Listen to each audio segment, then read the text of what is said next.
South Africa is starting to see the rise in African-inspired dolls with natural hair, brown skin, and also outfits that represent the diversity of the South African cultures. The founders hope that these young girls will start embracing who they are and also know who they are through playing with these dolls. Let's find out more why these dolls are so special.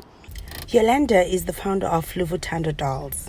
The dolls are named after my children, Luvuyo and Luthando.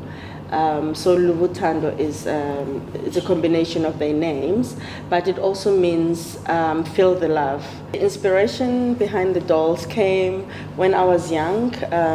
I never had any dolls, and not because my parents couldn't afford them, but somehow they didn't buy me dolls, and so it's always been my dream to have dolls. I wanted to focus mainly on the black or the brown dolls because there's still a shortage in the toy market for this, and I felt that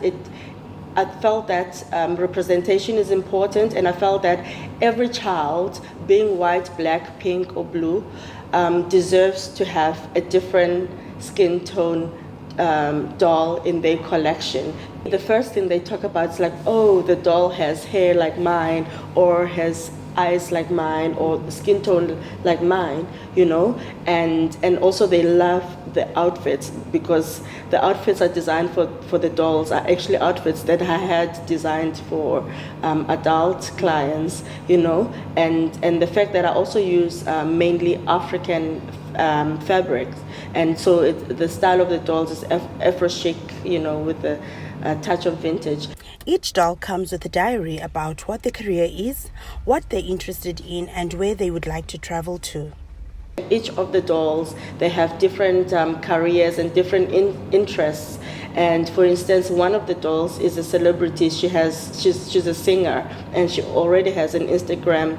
That it's important to give the dolls African names because most of African people, especially from the apartheid era, they were if they didn't have an English name, then they were forced to have an English name because somehow maybe it was difficult to pronounce their names and all of that, or or them having a name like James, it made it easier for their bosses and all of that. So for me, it's still part of the representation and embracing who you are. And for instance, I have this doll. This doll is called Sinentle. It's named after my niece. And when I decided to name, some of the dolls are named after my nieces and my nephews, because I wanted them to also feel important.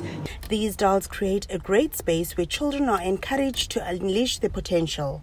If you'd like to purchase, you can go to www.etsy.com/shop/Luvuthando Dolls. For our City News, I'm Barbara Quma.